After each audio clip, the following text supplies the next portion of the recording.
الحمد للہ والصلاة والسلام علی نبیہ وعلی آلہ واصحابہ المتأدبین بآدابہ۔ تعوذ کا مطلب ہے اعوذ باللہ من الشیطان الرجیم۔ جب بھی قرآن مجید کی تلاوت کرنی ہو تو تعوذ کو پڑھ لینا چاہیے۔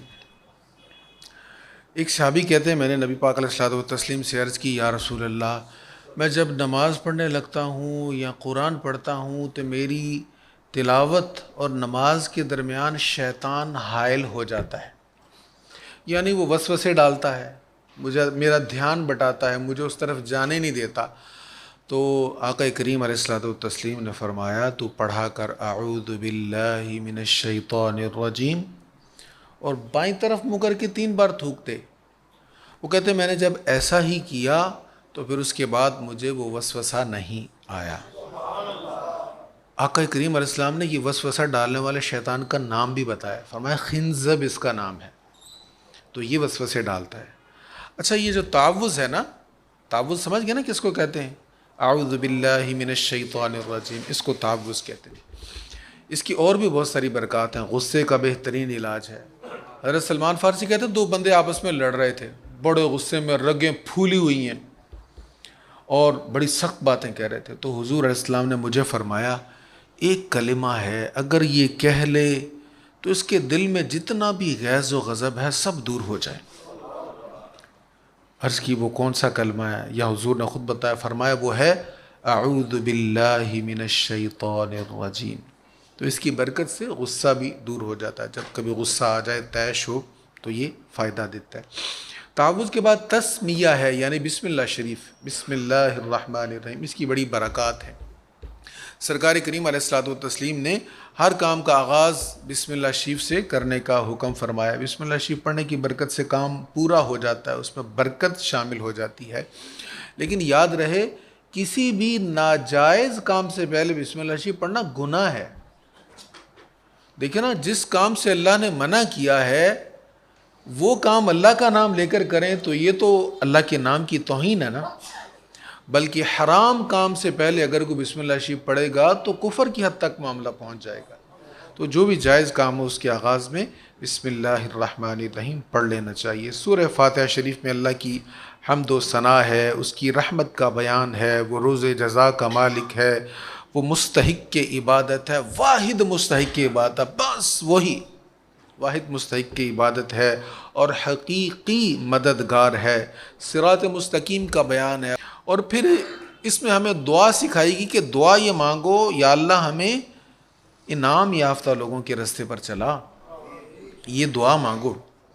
اہدنا الصراط المستقیم صراط الذین انعمت علیہم، یا اللہ ہمیں سیدھے راستے پر چلا، صراط مستقیم پر چلا، وہ راستہ جو انعام یافتہ لوگوں کا راستہ ہے۔ تو اچھے لوگوں کے راستے پر چلنا ہے اور برے لوگوں کے راستے سے ہٹنا ہے، یہ دونوں نہیں چلیں گے۔ کبھی اچھے لوگوں کے ساتھ تھوڑا سا چل لیا، کسی ٹائم برے لوگوں کے ساتھ چل لیا، ایک نشست اچھے لوگوں کے ساتھ کر لی، دوسری نشست برے لوگوں کے ساتھ کر لی۔ تو اچھی نشست کو بھی اپنانا ہے اور بری محفلوں کو، بری مجلسوں کو چھوڑنا ہے۔ جیسے اچھی مجلس کی برکات ہیں ایسے بری مجلس کی نحوست ہوتی ہے۔ چنگیاں دے لڑ لگیا میری چولی پھول پے، تے مندیاں دے لڑ لگیاں اگلے بھی ڈول گئے۔ اس سے آگے سورہ بقرہ شریف ہے، اس کی بڑی برکات ہیں۔ جادو کا بہترین علاج ہے، بڑے سے بڑا جادو ہو گھر میں سورہ بقرہ شریف کی تلاوت کریں۔ اچھا، پوری سورہ بقرہ نہیں پڑھ سکتے تو آخری آیات کی تلاوت کر لیں، اس کی بھی بڑی برکات ہے، اس سے بھی جادو کا اثر زائل ہو جاتا ہے۔ سورہ بقرہ کے آغاز میں پہلے رکوع میں خاص بات کیا ہے؟ پہلی بات تو یہ فرما دی لا ریب فیہ، اس میں کوئی شک کی گنجائش نہیں ہے۔ دیکھیں نا، بڑے سے بڑا رائٹر ہو نا تو وہ کہتا ہے کہ اگر کوئی کمی بیشی آپ کو نظر آئے تو مجھے بتائیں، میں نیکسٹ ایڈیشن میں ٹھیک کر لوں گا اس کو۔ تو آغاز میں بتایا جا رہا ہے لا ریب فیہ، کوئی شک شبہ کی گنجائش ہے ہی نہیں اس کلام۔ تو جب اس کلام کو تم کھولو، اس کو پڑھو، تو پہلے اپنا یقین مضبوط کرو، یہ کلام الہی ہے اور اس میں شک شبہ کی کوئی گنجائش نہیں ہے۔ ہماری سمجھ میں خطا ہو سکتی ہے، سائنس میں خطا ہو سکتی ہے، وہ مسلمہ اصول جو انسانوں نے وضع کیے ہیں ان میں خطا ہو سکتی ہے، لیکن رب نے جو کہا وہ 100% ٹھیک ہے، اور میں اس میں شک کی گنجائش نہیں ہے۔ اور یہ متقین کے لیے ہدایت ہے۔ ویسے تو قرآن کریم کی ہدایت سب کے لیے ہے، سب کو ہدایت دینے کے لیے آیا ہے، لیکن جس کو صحیح ہدایت کا حسن نصیب ہوتا ہے وہ متقین لوگ ہیں۔ اللہ ہمیں تقوی نصیب فرمائے۔ یہ رمضان کریم بھی تقوی کے لیے آتا ہے نا، کتب علیکم الصیام کما کتب علی الذین من قبلکم لعلکم تتقون، روزے تم پر فرض کیے گئے تاکہ تم پرہیزگار بن جاؤ۔ تو اللہ ہمیں تقوی کا نور نصیب فرمائے۔ اچھا، اس سے اگلا رکوع جو ہے، دوسرا رکوع، اس میں منافقین کا ذکر ہے۔ منافق کون ہوتا ہے؟ دیکھیں، مسلمان اقرار کرتا ہے میں مسلمان ہوں، کافر واضح طور پر بیان کرتا ہے میں کافر ہوں، اور منافق زبان سے کہتا ہے میں مسلمان ہوں اور اندر سے کافر ہے۔ تو منافقین جو ہے ان کا عذاب کفار سے بھی شدید ہوگا۔ ایک تو کفر کی وجہ سے عذاب، دوسرا جو دھوکہ دے رہے ہیں، جو کہہ رہے ہیں کہ نہیں میں تو مسلمان ہوں۔ اچھا، منافقین کے بارے میں ڈیٹیل کے ساتھ بیان ہے۔ تو ایک بات منافقین کے بارے میں اللہ تعالیٰ نے فرمائی، یہ جو دھوکہ دیتے ہیں نا دوسروں کو، یا دھوکہ دینے کی کوشش کرتے ہیں، یہ کسی اور کو دھوکہ نہیں دیتے، اصل میں اپنے آپ کو دھوکہ دیتے ہیں۔ تو یہ اصول ہمیں پتہ چل گیا کہ جو بھی انسان کسی دوسرے انسان کو دھوکہ دے رہا ہوتا ہے وہ در حقیقت خود کو دھوکہ دے رہا ہوتا ہے۔ اچھا، نفاق میں کیا ہوتا ہے؟ ظاہر کچھ ہوتا ہے، حقیقت میں کچھ ہوتا ہے۔ تو پہلے تو نفاق لوگوں کے دلوں تک محدود تھا، اب سوشل میڈیا ہے اور اس میں آپ کو نفاق بھرپور نظر آئے گا۔ ہم سوشل میڈیا پر جب تحقیق کرنے بیٹھتے ہیں نا، فتویٰ ڈھونڈنے بیٹھتے ہیں، ہم تو ہر چیز اب ادھر سے ڈھونڈنے لگ گئے۔ بچے کا نام رکھنا تو گوگل میں لکھا، سرچ کیا، وہاں سے جو نام آئے جو بتا دیا۔ حالانکہ اکثر نام لوگ جب پوچھتے ہیں نا جی اس کا یہ معنی ہے تو یہ ہم رکھنا چاہتے ہیں، تو مجھے پتہ چل جاتا ہے یہ انہوں نے گوگل سے نکالا ہے، کیونکہ وہ جو اس کا روٹ ہوتا ہے اس کے ساتھ معنی کا کوئی تعلق ہی نہیں ہوتا۔ ایک تو معنی کے اعتبار سے درست نہیں ہوتے، دوسرا وہ اسلامی نام ہوتے ہی نہیں، غیر اسلامی نام ہوتے ہیں۔ بس ہمیں دیکھنے میں اچھا لگا اس رکھ لیا۔ بلکہ کچھ عرصے کی بات ہے، مجھ سے کوئی صاحب نے آ کر کہا کہ بیٹی کا نام رکھنا، بڑا خوبصورت نام ہے، تو میرے ذہن میں اب لفظ نہیں وہ آ رہا، تو اس کا اصل معنی یہ تھا دوزخ میں گرنے والی۔ تو میں نے اس کو کہا خدا کے بندے یہ تو نام نہ رکھو، اس کا تو یہ معنی ہے۔ تو ہم ہر چیز وہاں سے سرچ کرتے ہیں، کوئی مسئلہ دیکھنا ہے تو مسئلہ سرچ کر لیا، اس کے 3-4 جوابات آ گئے، تو 4 جوابات میں سے اگر 3 جو ہیں وہ ایک طرف کے ہیں تو ہم اس کو چوز کر لیں گے۔ اب ضروری تو نہیں ہے کہ وہاں پر جو اکثریت ہے وہ درست ہو۔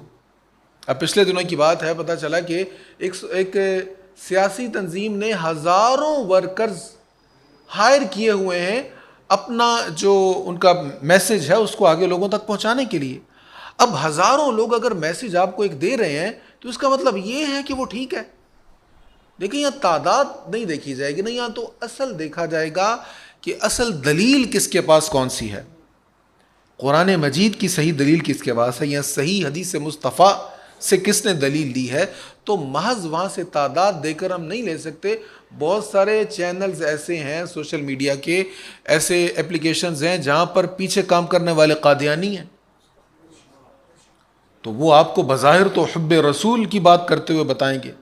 مجھے حضرت مناظر اسلام رحمۃ اللہ علیہ نے ایک بار بتایا، کہتے میں انگلینڈ میں تھا تو وہاں پر جو اس دور کا ان کا بڑا مربی تھا وہ مر گیا، تو میرے پاس سے بہت سے لوگ آئے، کہنے لگے جی اللہ کے پیارے ہو گئے، بڑے عاشق رسول تھے، ہم ان کا خطاب سنا کرتے تھے۔ اب دھوکے کا عالم تو یہ ہے۔ تو منافقین کا یہی طریقہ تھا، ظاہر کچھ ہے حقیقت میں کچھ ہے، تو ہم صرف ظاہری حسن دیکھ کر متاثر ہو جاتے ہیں۔ اچھا، یہ منافقین کا کام ایک اور یہاں پہ بڑی اہم باتیں کہتے تھے، اگر انہیں کہا جاتا نا فساد نہ کرو، تم فساد نہ کرو، تو کہتے تھے نحن مصلحون، ارے ہم تو اصلاح کرنے والے ہیں، ہم تو خیر چاہنے والے، ہم تو بھلائی کر رہے ہیں۔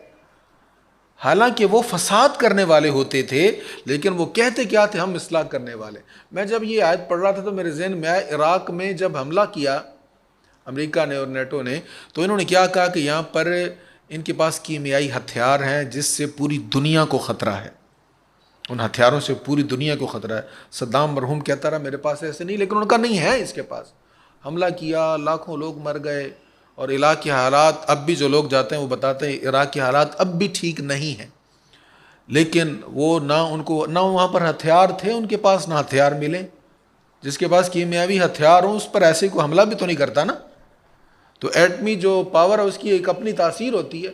تو نہ وہاں سے نکلے نہ ایسا کچھ تھا، لیکن انہوں نے اصلاح کے نام پر، امن کے نام پر وہاں دہشت گردی کی ہے. تو آج کے دور میں بھی یہ نفاق عام ہے، اصلاح کا نام لے کر فساد کیا جاتا ہے. اچھا، تیسرے رکوع میں اللہ تعالیٰ نے عبادت کا حکم دیا ہے. ہمیں حکم فرمایا ہے کہ تم عبادت کرو، اس رب کی بات کرو جس نے تمہیں بنایا اور ساری زمین کو بنایا، اور جو کچھ ہے یہ سب کچھ تمہارے لیے بنایا. کھیتیاں سرسبز ہیں تیری غذا کے واسطے، جانور پیدا کیے تیری وفا کے واسطے، چاند سورج اور ستارے ہیں ضیاء کے واسطے، سب جہاں تیرے لیے ہے. اے انسان، سب جہاں تیرے لیے ہے اور تو خدا کے واسطے. رب کی عبادت کرو، بس، اس کے سوا کسی کی عبادت نہیں ہے. یہاں پر اسی رکوع میں، رکوع نمبر 3 میں یہ چیلنج ہے کفار کو. تم کہتے ہو کہ یہ قرآن کریم انہوں نے اپنے پاس سے بنایا ہے، یہ انسان کا بنایا ہوا کلام ہے، تو تم اس جیسی ایک صورت بنا کر لاؤ، ایک صورت بنا کر لاؤ.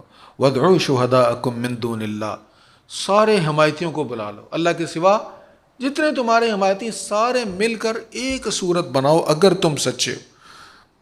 اور پھر قرآن نے چیلنج کیا ہے، جو 1444 چل رہا ہے حضور کی ہجرت کو. کب کا چیلنج ہے؟ چیلنج کیا قرآن نے کہ تم ہرگز نہیں بنا سکو گے. فَإِن لَمْ تَفْعَلُوا، پھر اگر تم نہ کر سکو، وَلَن تَفْعَلُوا، تم ہرگز نہیں کر سکو گے. یہاں کثرت نوجوان بیٹھے ہیں، پڑھے لکھے چہرے مجھے نظر آ رہے ہیں. کافر کے سامنے چیلنج رکھو یہ والا. ایسے معمولی قرآن نہیں ہمارا، ہمارے قرآن نے چیلنج کیا ہوا ہے کہ اس جیسی ایک صورت بنا کے دکھاؤ. تم سارے بناؤ نا ذرا. کب کا چیلنج ہے؟ ایک صورت بناؤ. ایک جگہ قرآن نے فرمایا قرآن جیسی کتاب بنا کے لاؤ، نہیں بنا سکے. قرآن نے فرمایا 10 صورتیں بناؤ، نہیں بنا سکے. یہاں فرمایا ایک صورت بناؤ. اور سورۃ الطور 27 میں بارے میں فرمایا فَلْيَأْتُوا بِحَدِيثٍ مِّثْلِهِ، اس جیسی ایک آیت بنا لو. ایک آیت بنا کے دیکھو، تم یہ بھی نہیں کر سکو گے. یہ قرآن کریم کا اعجاز ہے، یہ کمال ہے قرآن کا. چوتھے رکوع میں حضرت آدم علیہ السلام کا ذکر ہے کہ آدم علیہ السلام کو فرشتوں نے سجدہ کیا، مسجود ملائک ہوئے، اللہ کا حکم تھا، وہ سجدہ تعظیمی تھا. تو تب سجدہ تعظیمی غیر اللہ کو جائز تھا، اب جائز نہیں ہے. تب جائز تھا، اللہ کا حکم تھا، سجدہ تعظیمی کیا. لیکن کیوں کیا؟ اس لیے کہ آدم علیہ السلام کی علمی فوقیت ثابت ہوئی. پہلے اللہ تعالیٰ نے فرشتوں سے پوچھا ابھی ان چیزوں کے بارے میں تم جانتے ہو؟ ان کا نہیں جانتے. قالوا سبحانک لا علم لنا الا ما علمتنا، تو پاک ہے، ہمیں صرف وہی علم ہے جو تو نے ہمیں عطا فرمایا، اس کا ہم نہیں علم، ہمارے پاس نہیں ہے. اب یہ سوال پھر آدم علیہ السلام سے کیا گیا، یہ کیا ہے؟ تو انہوں نے سب کچھ بتایا. اب آدم علیہ السلام کی علمی فوقیت ثابت ہو گئی فرشتوں پر. تو فرشتوں پر جب علمی فوقیت ثابت ہوئی، اب فرشتوں نے انہیں سجدہ کیا. اب انسان مسجود ملائکہ بنا علم کی وجہ سے. انسان کا کمال علم کے ساتھ ہے، بے علم ہونا کوئی کمال کی بات نہیں ہے. ہم ایک تو علم دوست نہیں رہے، علم سے دور ہو گئے، اور دوسرا ہمارے ہاں ایسے نظریات پیدا ہو گئے کہ ہم جہالت کو اچھا سمجھنے لگ گئے، جہالت کو پروموٹ کرنے لگے. ہم علم و بس کریوں یار کو الف تیرے درکار، یہ کہہ کر کہا جاتا ہے کہ بھئی علم نہیں پڑھنا چاہیے، کوئی ضرورت ہی نہیں ہے، بس تھوڑا بہت جو آ گیا اسی پر عمل کر لو، باقی چھوڑو. یہ نہیں کہا تھا. یہ جنہوں نے کہا ہے انہوں نے کسی اور ڈھب میں کہا تھا. وہ جاہل نہیں تھے، وہ صاحب علم تھے، علم والے تھے. ان کا مطلب یہ تھا کہ وہ بہت علم پڑھ کے تم نے کیا کرنا اگر تم نے عمل نہیں کرنا. علم کا مقصد تو یہ کہ عمل کیا جائے. اب ہمارے یہاں بھی یہی ہوتا ہے، سوشل میڈیا پر دیکھیں لمبی لمبی بحث چل رہی ہے، بال کی کھال اتار رہے ہیں اور عمل کا پتہ ہی نہیں ہے. تو ایسی گہری تحقیق کسی کام کی نہیں ہے جس پر عمل نہیں کرنا. تو یہاں سے حضرت آدم علیہ السلام کے واقعے میں یہ اہم بات ہے کہ انسان کی فضیلت علم کے ساتھ ہے. اللہ ہمیں علم کی توفیق نصیب فرمائے اور علم میں نافع عطا فرمائے. سارے علم نافع نہیں ہوتے، اور سب سے بہترین نافع علم قرآن مجید کا علم ہے، حدیث مصطفیٰ کا علم ہے، اور اس سے مستنبط علم ہے، جو علوم اس سے مستنبط ہیں، جن کا اس سے استنباط ہوا ہے، وہ سب سے زیادہ مفید علم ہے۔ اللہ ہمیں وہ عطا فرمائے اور ہمارے سینوں کو اس کے لیے کشادہ فرمائے۔ رکوع نمبر 5 میں یہود کے بارے میں، بنی اسرائیل کے بارے میں بہت سارے واقعات ہیں اس سورہ بقرہ میں، تو یہاں پر ان کی ایک برائی کو، ان کے برے عیب کو بیان کیا گیا کہ وہ حق اور باطل کو ملا دیتے تھے۔ لا تلبسوا الحق بالباطل، حق اور باطل کو نہ ملاؤ۔ دیکھیے ایک باطل ہے نا، کوئی جو بندہ غلط ہے، آپ کو پتہ ہے وہ غلط ہے، آپ اس کے پیچھے نہیں چلیں گے۔ جو صحیح ہے آپ اس کو فالو کر لیں گے، اس کی چیزوں کو کچھ کاپی کرنے کی کوشش کریں گے۔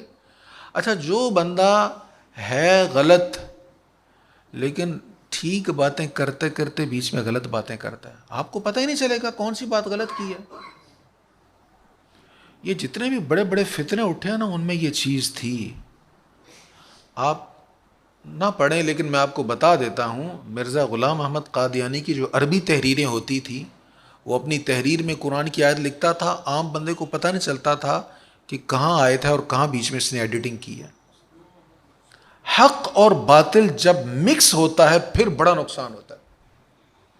جو بندہ آپ کے پاس 100 سچ بولتا ہے اور 100 سچ بولنے کے بعد پوری پلاننگ کر کے 3-4 جھوٹ بولتا ہے، آپ یقینی طور پر سمجھیں گے کہ یہ بھی سچ ہے، اس نے اس دن بھی سچ بولا تھا، اس نے فلاں موقع پر بھی سچ بولا تھا، یہ سچا ہے بندہ، اور آج جو بول رہا ہے پھر یہ بھی سچ ہی ہوگا۔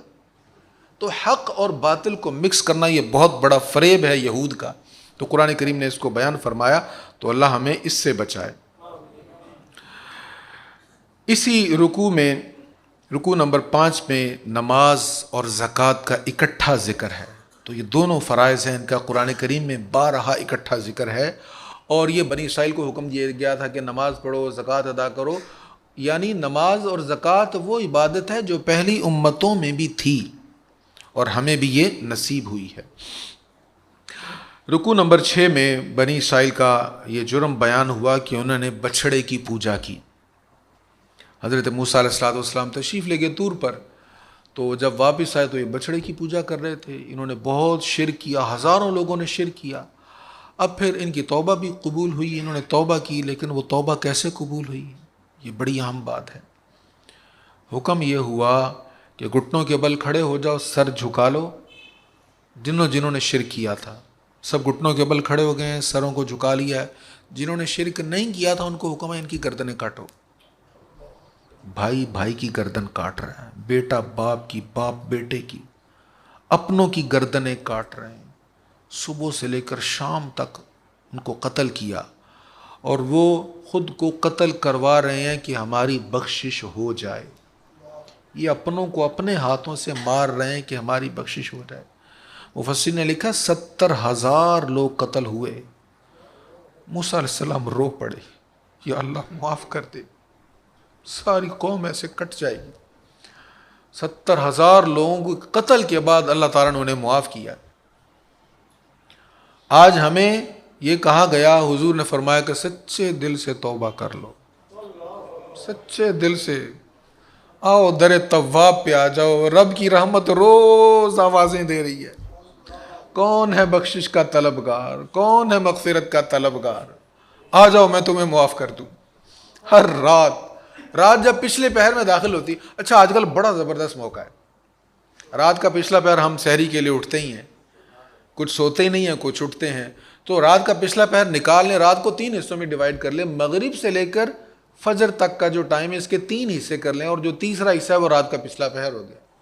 اب یہ جو حصہ ہوتا ہے نا، ویسے تو پورا رمضان شریف ہی رب کی رحمتیں، اور تیسرے حصے میں کیا کمال ہے، پچھلی راتی رحمت رب دی کرے بلند آوازہ، بخشش منگن والیاں کارن کھلا ہے دروازہ۔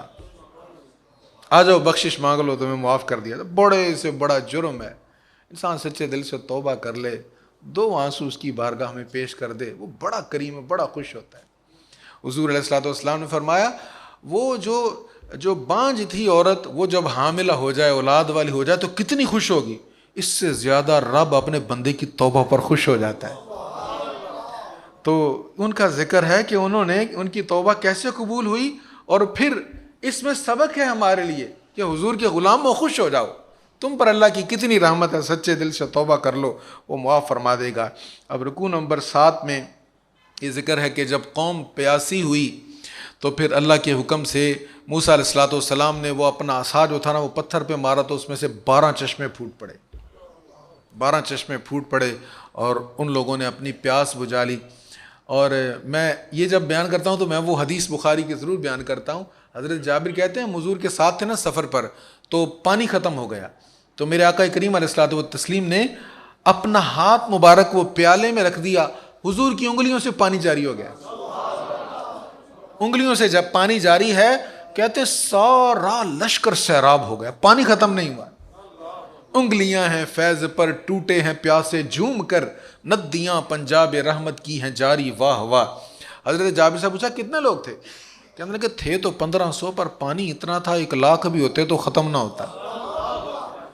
اب پتھروں سے پانی، آپ ناردرن ایریاز میں جائیں گے تو آپ کو بہت سے پتھروں میں پہاڑوں میں سے آبشاریں نکلتی نظر آئیں گی، تو پتھروں میں سے پانی آتا ہے، اللہ تعالیٰ جاری کرتا ہے، کہیں نہ کہیں سے وہ آ رہا ہوتا ہے، کہیں وہ لائنیں بیچ میں بنی ہوتی، پر انگلیوں سے پانی تو کبھی نہیں آپ نے دیکھا ہوگا۔ یہاں حضور علیہ الصلوۃ والسلام کو اللہ نے یہ توفیق دی، یہ کرم فرمایا کہ آپ کی انگلیوں کا رابطہ جنت کی نہروں کے ساتھ ہو گیا صلی اللہ علیہ وسلم۔ اسی رکوع میں من اور سلوہ کا ذکر ہے، اور اس سے آگے والے رکوع نمبر 8 میں گائے کا واقعہ ہے، وہ پہلے بھی کئی بار بیان ہوا ہے، اگر آپ سننا چاہیں ڈیٹیل کے ساتھ تو وہ پڑھا ہوا ہے، وہ سن لیجئے گا وہاں سے۔ اصحاب سبت کا واقعہ بھی اسی رکوع میں بیان ہوا، رکوع نمبر 8 میں۔ اصحاب سبت کون لوگ تھے؟ یہ وہ جو ہفتے والے دن شکار کیا کرتے تھے، انہیں ہفتے والے دن شکار سے منع کیا گیا تھا، تو یہ مختلف ہیلے بہانے کر کے شکار کر لیا کرتے۔ مثلا یہ کہتے کہ چلو وہاں پر دریا میں جا کے تو نہیں ہم شکار کر رہے نا، انہوں نے گھر کے اندر سے اپنے علاقوں میں سے وہ پانی کی گزرگاہیں بنائی ہوئی تھی، کھالیاں نالیاں بنائی ہوئی تھی، تو وہاں سے پانی گزرتا تھا، تو جب ظاہری بات ہے پانی جب وہاں سے گزرے گا تو مچھلیاں بھی وہیں سے گزریں گی، تو 6 دن وہاں سے نہیں یہ مچھلیوں کو پکڑتے تھے، جب 7واں دن آتا تو وہاں سے پکڑ لیتے، تو کہتے یہ تو نہیں ہم پکڑنے گے، یہ تو خود چل کے ہمارے گھر آئی ہیں، یہ تو خود ہمارے پاس ہیں، ان کو پکڑنے ہم دریا پر تو نہیں گئے نا۔ تو اس طرح وہ کہتے ہیں نا ہاتھ گھما کے الٹی طرف سے کان کو پکڑنا، پکڑا تو کان ہی ہے جدھر سے پکڑو۔ تو مختلف ہیلے بہانے کر کے یہ جس کام سے منع کیا گیا تھا اس کو کرتے تھے۔ اچھا پھر اس کو کرتے کرتے ان کو طویل عرصہ بیت گیا، بہت عرصہ بیت گیا تھا، پھر وقت ایسا آ گیا تھا کہ جب ان سے کہا جاتا یار تم غلط کام کرو، تو کہتے تھے یار یہ تو بڑوں سے چلا آ رہا ہے، یہ تو سارے ہی کرتے آ رہے ہیں۔ اب یہ بھی ایک بہت بڑی دلیل ہوتی ہے نا، یہ تو پہلے بھی لوگ کرتے تھے، ہمارے ابا بھی کیا کرتے تھے، سارے کر رہے ہیں، میں اکیلا تھوڑا کر رہا ہوں۔ بھائی اگر سارے غلط کر رہے ہیں تو کیا وہ ٹھیک تو نہیں ہو گیا؟ اگر باپ دادا کے دور سے ہو رہا تھا کیا تو وہ ٹھیک تو نہیں ہو گیا نا؟ باپ دادا ضروری تو نہیں وہ صحیح دلیل پر ہوں، ہاں قرآن کریم اور حدیث مصطفیٰ سے جو چیز ہے وہ تو بالکل ٹھیک ہے، اس کے علاوہ اگر کسی کا عمل ہے تو وہ غلط بھی ہو سکتا ہے۔ تو انہوں نے یہ عمل جاری رکھا، پھر ان پر عذاب آیا اور ان کو بندر اور خنزیر بنا دیا گیا، کونوا قردۃ خاسئین، بندر بنایا گیا اور وہ ان کو مسخ کر دیا گیا، بہت سخت ان پر عذاب نازل ہوا۔ تو یہاں سے ایک تو یہ چیز ذہن میں رکھیں کہ کوئی برائی اگر معاشرے میں پھیل جاتی ہے، عام ہو جاتی ہے، اس کا مطلب یہ نہیں کہ وہ اب برائی نہیں رہی، برائی برائی رہے گی۔ اب فحاشی ہمارے معاشرے میں پھیل رہی، اس کا مطلب یہ نہیں کہ اب یہ ٹھیک ہو گیا۔ ہم جو غلط کام کر رہے ہیں اپنی رسومات پر، شادیوں پر، تقاریب پر، رسم کے نام پر، مجبوری کے نام پر، تو اس کا مطلب یہ تو نہیں کہ اگر کوئی غلط کام کر رہے ہیں سب کر رہے ہیں تو وہ ٹھیک ہو گیا، غلط کام غلط ہی رہے گا۔ اور دوسری بات یہ ہے کہ غلط کام جو غلط ہے وہ ہیلے بہانے سے بھی غلط ہی رہے گا، سود ہی رہے گا، جہاں سے مرضی اس کا جو مرضی نام رکھ لیں، اس کو جو مرضی پیارا سا خوبصورت سا نام اس کو دے رہے ہیں، جو سود ہے نا وہ سود ہی رہے گا۔ اللہ ہمیں حلال نصیب فرمائے۔ اچھا گائے کا واقعہ تھا، گائے کا واقعہ بڑا اہم تھا کہ ایک ڈیڈ باڈی ہے، کئی دنوں کے بعد اس کو ایک گائے ذبح کر کے اس کا گوشت جب مارا گیا تو وہ زندہ ہو گئی۔ اب اس میں بہت ساری نشانیاں تھیں اس واقعہ سے عبرت کے لیے، لیکن قرآن کہتا ہے ثم قست قلوبکم، تو بجائے اس کے کہ تمہارے دل نرم ہوتے، تم ہدایت پکڑتے، تمہارے دل پھر سخت ہو گئے اور سخت ہو گئے۔ یہ بنی اسرائیل کا ذکر ہو رہا ہے، یہود کے بارے میں کہا جا رہا ہے کہ تمہارے دلوں کو تو نرم ہونا چاہیے تھا لیکن تمہارے دل اور سخت ہو گئے۔ تو عبرت والی چیز دیکھنے کے بعد انسان کا دل نرم ہونا چاہیے، خوف خدا آنا چاہیے، پھر بھی اگر دل سخت ہو جائے تو یہ بہت بڑی بدبختی ہے. تو دلوں کی سختی بہت بڑی نحوست ہے. اللہ تعالیٰ ہمیں دلوں کی نرمی عطا فرمائے. اقبال کا ایک بڑا خوبصورت شعر ہے. دیکھیں ہم محبت کی بنیاد پر ہم اپنی زندگی گزارے. ہماری زندگی سے محبت نکل جائے نا تو زندگی بے رونق ہو جائے گی. وہ کہتا ہے محبت کے لیے دل ڈھونڈ کوئی ٹوٹنے والا، یہ وہ میں ہے جسے رکھتے ہیں نازک کا بکینوں میں. دل سخت نہیں ہونا چاہیے، نرم ہونا چاہیے، ٹوٹنے والا ہونا چاہیے. تو بچا بچا کے نہ رکھ اسے، تیرا آئینہ ہے وہ آئینہ، جو شکستہ ہو تو عزیز تر ہے دکان آئینہ ساز میں. یہ جتنا نازک ہوگا اتنی زیادہ اس کی ویلیو ہے. رکوع نمبر 10 میں یہود کی ایک عملی کمزوری کا ذکر ہوا کہ کتاب کے بعض حصے پر ایمان ہے، بعض پر ایمان نہیں ہے. افتؤمنون ببعض الکتاب وتکفرون ببعض، کچھ حصے کو مان لیا، کچھ حصے کو نہ مانا. جو اچھا لگا، جو اپنی طبیعت کے مطابق تھا، جس میں اپنا فائدہ نظر آ رہا تھا، اس کو پکڑ لیا، اور جو مشکل تھا یا اپنی طبیعت مزاج کے خلاف تھا اس کو چھوڑ دیا. یہ یہود کا طریقہ ہے. ایمان والے کا کیا کام ہے؟ جو رب کا حکم ہے سر جھکا لینا، بس میرے رب کا حکم ہے. اللہ ہمیں اس کی توفیق نصیب فرمائے. اس سے اگلے رکوع میں، رکوع نمبر 11 میں، پھر یہود کے اس طرز عمل کو بیان کیا گیا کہ وہ کتاب کے بارے میں کہتے ہیں سمعنا، ہم نے سن لیا، ہاں بالکل سن لیا، وعصینا، لیکن ہم نے نافرمانی کی. سنتے ہیں، سمجھتے ہیں، ہر چیز سمجھ آ رہی، لیکن پھر وہ نافرمانی کرتے تھے. اس کی وجہ کیا تھی؟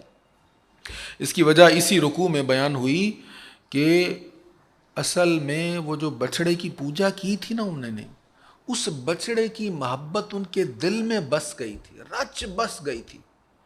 وَأُشْرِبُوا فِي قُلُوبِهِمُ الْعِجْلَ، جیسے انسان کو چیز پیتا ہے نا تو جو پی جاتی ہے وہ اس کے رگ رگ تک پہنچ جاتی ہے نا، تو ویسے ان کی اس محبت کو بیان کیا گیا. وہ ان کو پلا دی گئی تھی بچڑے کی محبت، انہوں نے پی لی تھی. ایسا جیسے پینے والی چیز انسان کے رگ رگ تک پہنچ جاتی ہے، ایسے بچڑے کے ساتھ ان کی محبت بہت زیادہ تھی. اگرچہ وہ توبہ کر لی، وہ چھوڑ دیا، لیکن ابھی بھی بچڑے کی ہی محبت دل میں تھی، جس وجہ سے وہ نافرمانی کرتے تھے. آج کے دور میں ہم دیکھیں ذرا، میں کسی کا نام نہیں لوں گا، بس آپ خود غور کیجئے گا.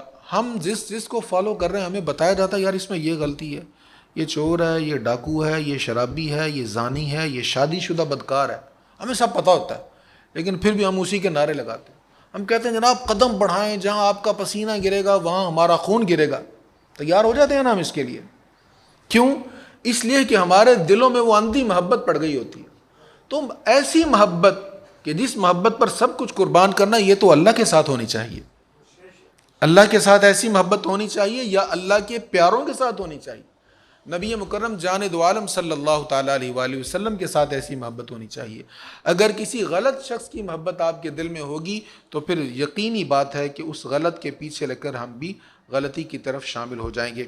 12ویں رکوع میں یہودیوں کے لیے ایک بڑی اہم بات ہے، ان کے بارے میں بیان ہوئی کہ جب وہ ان پر انحطاط کا دور آیا، ایک ان کا عروج کا دور تھا اور ایک ان کے زوال کا دور تھا. تو ان کے جب زوال کا دور تھا نا تو پھر وہ جادو کے پیچھے پڑ گئے تھے. جہاں سے کوئی جادو ملتا وہ اس کے پیچھے پڑ جاتے. جادو پر ان کا اعتماد شروع ہو گیا، جادو پر ان کا یقین شروع ہو گیا.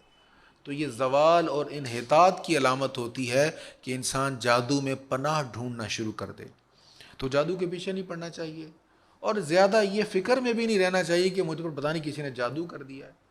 جادو برحق ہے، اور اس کے متعلق ہمیں جان کائنات صلی اللہ تعالیٰ علیہ وآلہ وسلم نے پوری تربیت فرما دی. حضور علیہ الصلاۃ والتسلیم روزانہ رات سونے سے پہلے سورۃ فلق، سورۃ الناس پڑھ کر اپنی ہتھیلیوں پر پھونک مارتے اور پھر سارے جسم پر مل لیا کرتے تھے. بہترین جادو کا توڑ ہے. آپ کا اگر یہ معمول بن جائے کبھی جادو آپ پر ہو ہی نہیں سکتا. سورہ بقرہ شریف کے بارے میں جیسے میں نے کہا، اس کی تلاوت کر لیں تو جادو کا اثر نہیں ہوگا. تو جادو گروں کے پیچھے جانا یہ ایمان والوں کی شایع نشان نہیں ہے.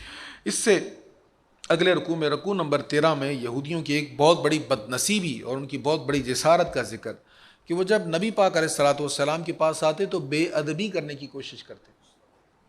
سرکار کریم علیہ الصلاۃ والتسلیم جب کوئی بات ارشاد فرما دیتے تو صحابہ کرام اگرچہ پوری توجہ سے سنتے تھے حضور کی بات، لیکن اگر کبھی ایسا ہوتا کہ بات کی سمجھ نہ آتی تو وہ حضور سے عرض کرتے کہ اس کو رپیٹ کر دیں، دہرا دیں۔ اب وہ جو لفظ بولتے تھے وہ کہتے تھے راعنا یا رسول اللہ، اے اللہ کے رسول ہم پر رعایت کریں، یعنی اس کو رپیٹ کر دیں، دہرا دیں۔ تو حضور دہرا دیا کرتے تھے۔ تو سرکار کریم علیہ السلام کی عادت تھی یہ کہ ایک اہم بات جو ہے نا اس کو 2 2 3 3 بار بھی بیان فرمایا کرتے تھے۔ تو یہودیوں نے جب دیکھا کہ راعنا کا لفظ یہ بولتے ہیں، تو یہودیوں کے ہاں اس لفظ کا ایک غلط معنی بھی تھا جو بے ادبی والا تھا۔ ان دل میں خوش ہوئے کہ ہم بھی یہی لفظ کہیں کہ دل میں معنی وہی ہوگا، لفظ وہ جو ادب والا ہے، جو صحابہ ادب سے بولتے ہیں، لیکن ان کے دل میں بے ادبی والا معنی ہے۔ اب انہوں نے آ کر حضور علیہ الصلوۃ والتسلیم کے بارے میں بارگاہ میں آ کر جب یہ کہنا چاہا تو یہ آیت کریمہ نازل ہو گئی، اے ایمان والو یا ایھا الذین آمنو، اے ایمان والو لا تقولوا راعنا، راعنا نہ کہا کرو، یہ نہ کہا کرو راعنا یا رسول اللہ، کیا کہا کرو؟ انظرنا، وقول انظرنا، تم کہا کرو انظرنا، ہم پر نظر کرم فرمائیں، یا رسول اللہ ہم پر نظر کرم فرمائیں، یہ کہا کرو، راعنا نہ کہا کرو۔ اب اس سے کیا معلوم ہوا؟ ایسا لفظ جس کا معنی درست ہے لیکن دل میں بے ادبی والا معنی ہو تو وہ لفظ حضور کے لیے بولنا جائز نہیں ہے۔ جو لفظ ہے ٹھیک لیکن دل میں بے ادبی والا معنی ہے یا احتمال بے ادبی والا ہے تو وہ بولنا جائز نہیں ہے۔ تو اگر ایسا لفظ جو ذو معنی ہو سکتا ہے، جس میں بے ادبی والا معنی ہو سکتا ہے، وہ بولنا جائز نہیں، تو جو لفظ ہے ہی بے ادبی والا وہ کیسے جائز ہو سکتا ہے؟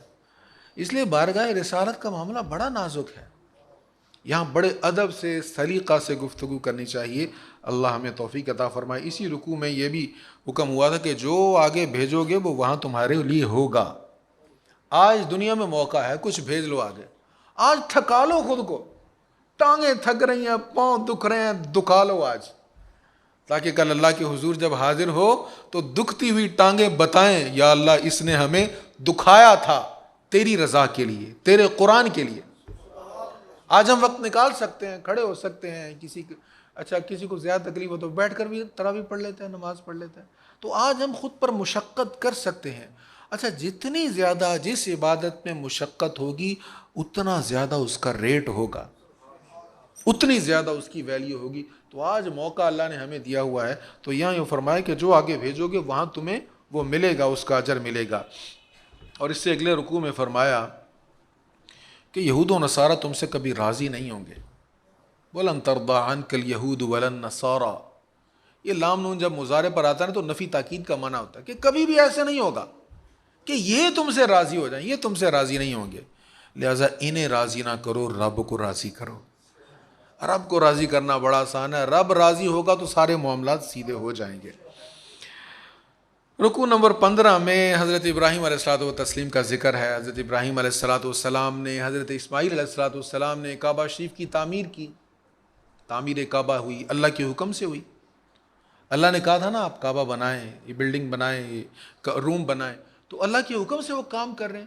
اب جو کام اللہ سے حکم سے ہو رہا ہے وہ کیا قبول نہیں ہوگا؟ حکم اللہ کا ہے، کرنے والا اللہ کا نبی ہے، جو معاون ہے وہ بھی اللہ کا نبی ہے، اور جیسے جیسے رب کا حکم ہے ویسے ویسے کام ہو رہا ہے۔ لیکن عاجزی دیکھیں، کام کرنے کے بعد پھر عرض کرتے ہیں ربنا تقبل منا، اے میرے رب اس کو قبول کر لے، تو قبول فرما، انک انت السمیع العلیم۔ ہمیں پتہ نہیں ہوتا ہماری عبادت قبول ہے کہ نہیں ہے، ہمارے سجدوں کو قبول کر لیا گیا یا گندے کپڑے میں لپیٹ کے منہ پہ مار دیا گیا، اور ہم اس پر نازاں رہتے ہیں، فخر رہتا ہے۔ تو عبادت کی توفیق کو اس پر اللہ کا شکر بھی ہونا چاہیے اور اس پر دل میں خوف بھی ہونا چاہیے کہ پتہ نہیں اس نے قبول کیا کہ نہیں کیا۔ بے پرواہ ہے، بے نیاز ہے، صمد ہے، چاہے قبول فرمائے چاہے قبول نہ فرمائے۔ اس لیے دل میں یہ خوف بھی ہونا چاہیے، اور کوئی بھی عمل کی توفیق ہو تو اللہ تعالیٰ سے دعا مانگتے رہنا چاہیے، الہی اس کو قبول بھی فرما۔ رکوع نمبر 16 میں بڑی اہم بات یہ بیان ہوئی کہ صبغۃ اللہ ومن احسن من اللہ صبغہ، سب سے بہترین رنگ اللہ کا رنگ ہے۔ اس کا شان نزول یہ ہے کہ عیسائی جو تھے نا، یہ ان کے یہاں کو بچہ پیدا ہوتا تو اس کو نا پھر یہ زعفرانی رنگ میں اس کو نہلایا کرتے، تو پھر کہتے اب اس پر نہ عیسائیت کا رنگ چڑھ گیا ہے، زعفران پانی میں ڈال کر پھر اس میں سے اس کو غسل دے کر کہتے اب اس پر عیسائیت کا رنگ چڑھ گیا ہے۔ تو اللہ تعالیٰ نے فرمایا سب سے بہترین رنگ اللہ کا رنگ ہے۔ اب اللہ کا رنگ کیا ہے اس کو سمجھنا ہے تو آسان سی بات ہے، جیسے ہم کہتے ہیں نا ایک بندہ اچھا تھا، اس کے ساتھ کوئی ایسا بیٹھنا شروع ہو گیا جو اچھا نہیں تھا، لیکن اچھے کے ساتھ بیٹھ بیٹھ کر اس جیسا ہونے لگ گیا، تو ہم کہتے ہیں اس پر اس کا رنگ چڑھ گیا ہے۔ تو وہ رنگ کیا ہوتا ہے؟ من میں تبدیلی، باطن بھی تبدیل، ظاہر بھی تبدیل۔ ظاہری وضع بھی ایمان والوں کے جیسی ہونی چاہیے اور من بھی ایمان والوں جیسا ہونا چاہیے۔ اللہ میں اس کی توفیق دے۔ کمال یہ ہے کہ انسان کا اندر بھی تبدیل ہو، اور صرف اندر نہیں، ظاہر بھی تبدیل ہونا چاہیے۔ ظاہر جب اندر تبدیل ہوتا ہے تو اس کے اثرات باہر بھی آتے ہیں۔ دوسرے پارہ میں ابتدا میں ان کے بارے میں کہہ دیا گیا، اہل کتاب کے بارے میں، کہ ان قریب جب قبلہ تبدیل ہوگا نا تو یہ بے وقوف اعتراض کریں گے۔ سیقول السفہاء، ان قریب یہ سفہاء بے وقوف کہیں گے کہ کس چیز نے ان کو قبلے سے تبدیل کر دیا۔ تو جب حضور مدینہ طیبہ میں تشریف لائے تو 16-17 مہینے بیت المقدس کی طرف رخ کر کے نماز ہوتی رہی، پھر بعد میں حکم ہوا تو بیت اللہ شریف کی طرف رخ کر کے نماز ہونا شروع ہو گئی۔ تو ابھی حکم نہیں آیا تھا کہ پہلے ہی آیت نازل ہو گئی کہ ان قریب بے وقوف لوگ اعتراض کریں گے کہ ان کو کس نے تبدیل کر دیا قبلے سے، انہوں نے کیوں قبلہ تبدیل کیا۔ اب جب یہ آیت نازل ہوئی حضور علیہ الصلوۃ والسلام نے بتا دیا، ان تک پہنچ گئی، سب تک یہ بات پہنچ گئی، یہود تک بھی، منافقین تک بھی۔ اب ان کے پاس اس بات کا اختیار تھا کہ وہ اعتراض نہ کرتے، وہ اعتراض نہ کرتے، اور جب قبلہ تبدیل ہو جاتا تو پھر وہ مسلمانوں کو کہتے تو تمہارے قرآن میں تو یہ لکھا ہوا ہے، تم نے تو کہا کہ یہ اللہ کا کلام ہے کہ ان قریب بیوقوف لوگ اعتراض کریں گے، تو اعتراض تو ہم نے کیا ہی نہیں ہے۔ کس نے اعتراض کیا؟ ہم نے تو کوئی اعتراض نہیں کیا۔ تو اگر وہ ایسے خود پر ضبط کرتے، اعتراض نہ کرتے، تو قرآن کریم کو چیلنج کر سکتے تھے، چیلنج کر سکتے تھے نا، موقع ان کے پاس تھا، کیونکہ ان کے اعتراض کرنے سے ہی قرآن کریم کی بات نے کنفرم ہونا تھا، سچ ثابت ہونا تھا۔ تو قرآن کو سچ ثابت کرنے کا اختیار ان کے پاس تھا، لیکن وہ ضبط نہ کر سکے، جیسے قرآن نے کہا تھا ویسا ہی ہوا۔ یہ ہے پیش گوئی قرآن کریم کی، اور قرآن کریم میں ایسی بہت ساری پیش گوئیاں ہیں کہ قرآن نے آنے والے وقت سے پہلے کہہ دیا اب ایسے وہ کہیں گے، ایسا وہ کریں گے، تو جیسا قرآن نے کہا ویسا ہی کفار نے کیا، اور قرآن کریم کی حقانیت ثابت ہو گئی۔ اچھا، یہیں پر تحویل قبلہ کا ذکر ہے، یہ دوسرے پارے کے پہلے رکوع میں، رکوع نمبر 17 ہے۔ حضور علیہ الصلوۃ والسلام جب حالت نماز میں تھے تو سرکار نے چہرہ انور آسمان کی طرف کیا۔ اب ہم جب نماز میں ادھر ادھر نگاہیں دوڑا کر دیکھیں گے تو ہماری تو نماز خراب ہو جائے گی، لیکن جب حضور نے نگاہیں آسمان کی طرف اٹھائیں، بار بار دیکھا، تو اللہ نے فرمایا قد نرا تقلب وجهك فی السماء۔ آپ جب بار بار آسمان کی طرف دیکھتے ہیں تو ہم آپ کے چہرے کو دیکھتے ہیں، ہم دیکھ رہے ہیں آپ کے چہرے کو۔ فَلَنُوَلِّيَنَّكَ قِبْلَةً تَرْضَاهَا، تو آپ اس قبلے کی طرف ابھی اپنا رخ پھیر لیں۔ کون سا قبلہ؟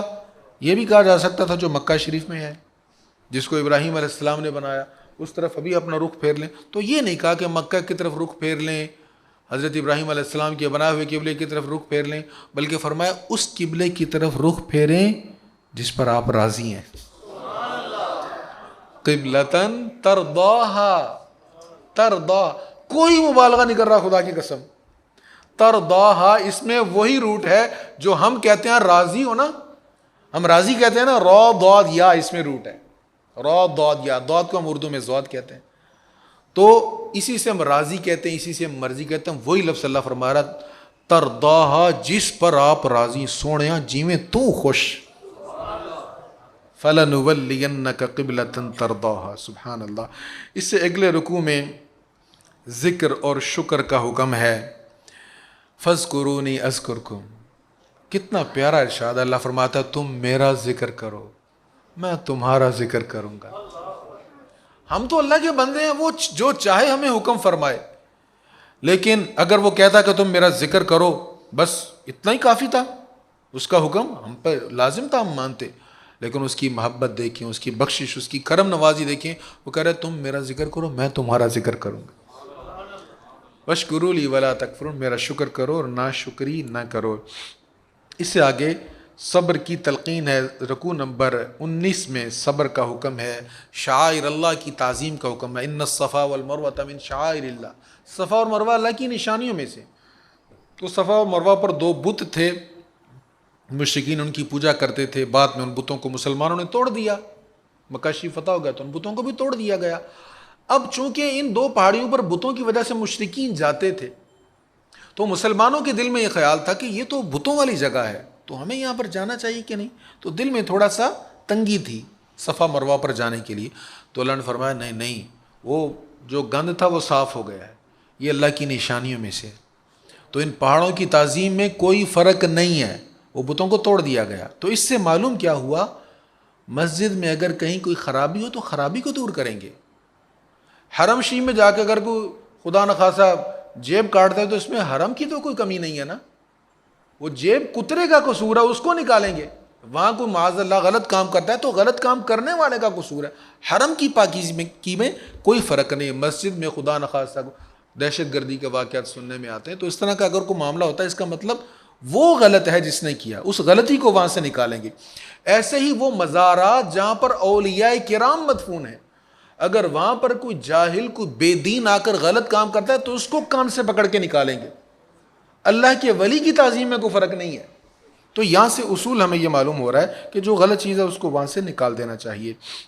اس سے آگے رکوع نمبر 20 میں زمین و آسمان کی پیدائش، رات اور دن کے آنے جانے، اس میں نشانی ہے غور کرنے والوں کے لیے. لاکھوں کروڑوں اربوں سال ہو گئے نظام ایسے ہی چل رہا ہے، اس میں کوئی تبدیلی نہیں ہے. تو یہ اس بات کی دلیل ہے اس کو چلانے والی ایک ہی ذات ہے. اس سے آگے رکوع نمبر 21 میں ارشاد ہے حلال اور طیب کھاؤ، حلال اور پاک کھاؤ اور شیطان کے نقش قدم پر نہ چلو. اللہ تعالی ہمیں عمل کی توفیق نصیب فرمائے. قرآن مجید فرقان حمید کے نور سے ہمارے سینوں کو منور فرمائے.